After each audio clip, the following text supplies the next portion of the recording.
Hi, everyone, and welcome to this week's episode of Relationship Talks. I am your host, Laurie Brooke, and together we will get to take a look at what goes on behind closed doors. Today we are in for another solo episode, and I want to talk to you today about relationship mediations, or as I like to call them, relationship conversations.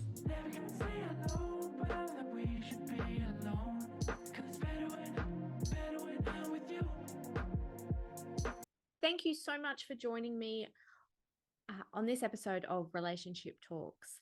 Like I said to you in the intro, I really want to talk to you today about relationship mediations. It's a fairly new concept.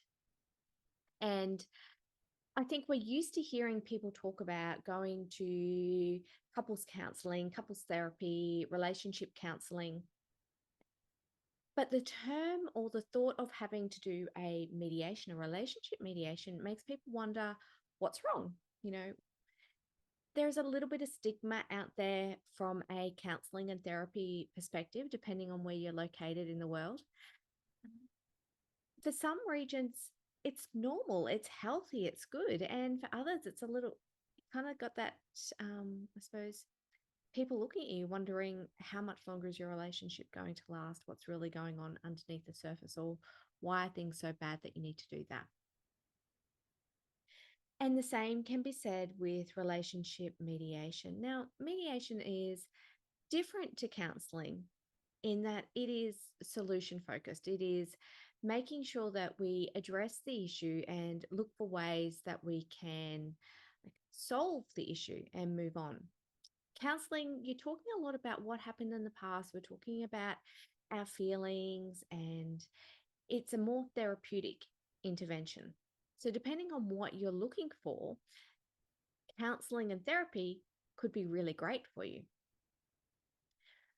Relationship mediation, though, is a tool that can really help you have some structured and some real meaningful and in-depth conversations. And that is why I like to refer to relationship mediations as relationship conversations.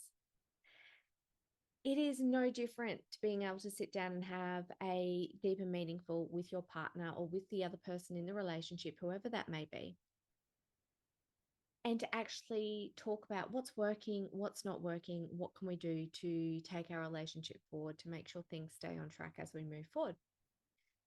The only difference is that you've got somebody there helping the conversation and actually making sure that when you're having those conversations, that what you are each saying is actually being heard by the other person. So let's take some time and unpack what we actually mean, or what I actually mean by that. And I'll do that right after the break. We're just going to take a quick break now, so don't go anywhere. Make sure you stick around and join us for the rest of our conversation. If you haven't already, make sure you grab a copy of my ebook, It's Time to Stop the Overwhelm, giving you practical and actionable tips that you can implement right away to create happier and healthier relationships. Thank you so much for sticking around. So we're going to unpack the communication aspect and why having a third person, so the coordinator, the mediator, is actually beneficial. So often you might be aware that sometimes when you're having conversations with your significant other, you could be getting frustrated because you feel like you're not being heard. And they're repeating back to you what they're hearing, but there's that layer of miscommunication. It's like one of you is talking up here and the other one's listening down here, or vice versa. Never are the messages meeting. And so when you've got somebody else there, they have the ability to be able to say, so this is what I heard you say. Is that correct? Or what I'm hearing from you is this. Is that correct?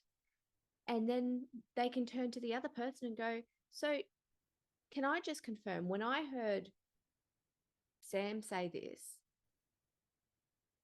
did you hear the same thing? Or what is it that you heard? And you can have that double check in all the time to make sure that the messages are actually being delivered, which is a great way of learning how you both communicate. There's this great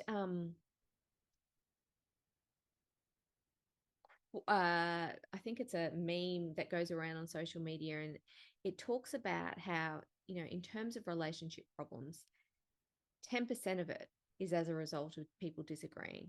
The other 90% is as a result of miscommunication, tone of voice, all of that. And that is what we really work with during these relationship conversations, is to make sure that that 90% isn't taking place, that we're actually hearing the message that you're trying to convey, and equally the message that the other person is trying to convey. It reminds me of a time when I was having a conversation with someone, and we were going around and around in circles. And then all of a sudden, it just clicked. We were both saying exactly the same thing.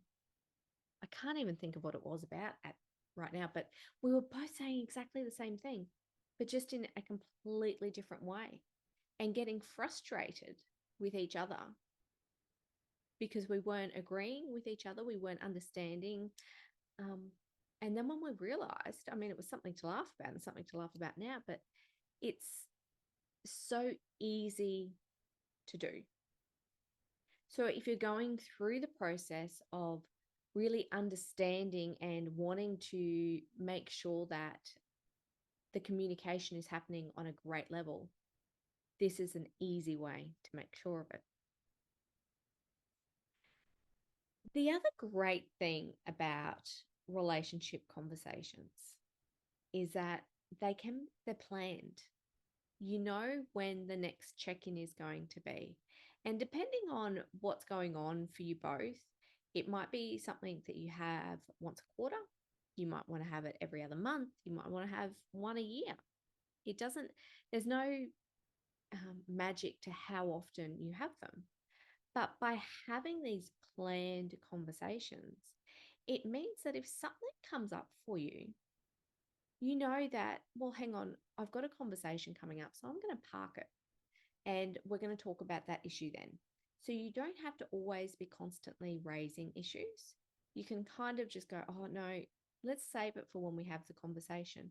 Because by the time you get there, and I tell you from experience, sometimes those things that you've parked don't even matter anymore.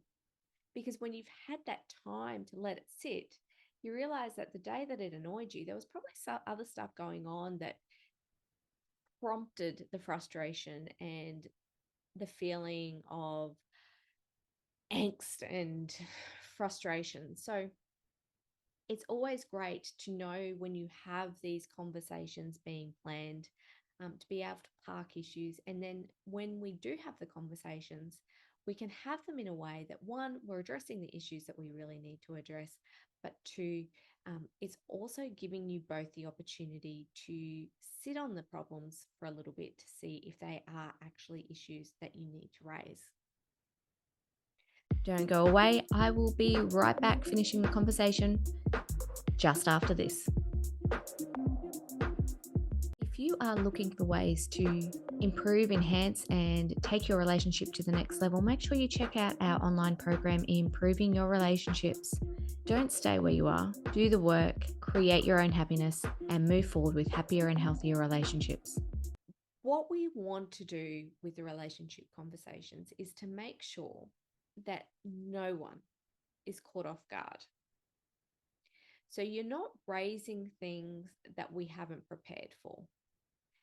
Because when you start to raise topics that catch people, the immediate mechanism for people is to go into defensive mode. And defensive mode for them could look very differently. It could be that they shut down. It could be that they get angry. They're reacting to the issue and they're not responding to it. And so preparing for these conversations, what I like to do at least is to say, hey, radio, so we've got a conversation coming up.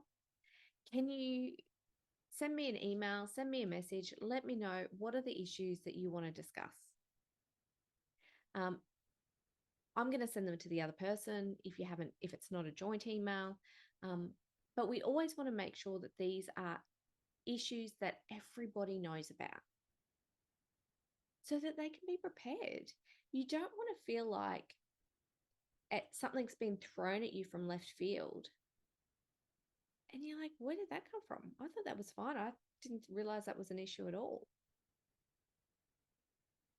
And we also want to make sure that we're not going over the same story over and over and over again. Because if we're going over the same story over and over and over again, there's an underlying issue there for you. And that's something that may need to be addressed by therapeutic intervention. It may need to be addressed as an isolated issue as well. But you need to understand why. If we've talked about it once, why is it important that we talk about it again? What hasn't happened, or what did we not talk about that resolved that for you? Because relationship conversations are future focused. They're conversations that we want to use to make sure that everyone's on the same path, but it's also a great tool to improve these communication skills. Because when you can start to improve the communication skills through our relationship conversations in the sessions, those communication skills, believe it or not, actually transfer into day-to-day life for you. And you'll find yourself talking and communicating and listening on a much deeper level every day.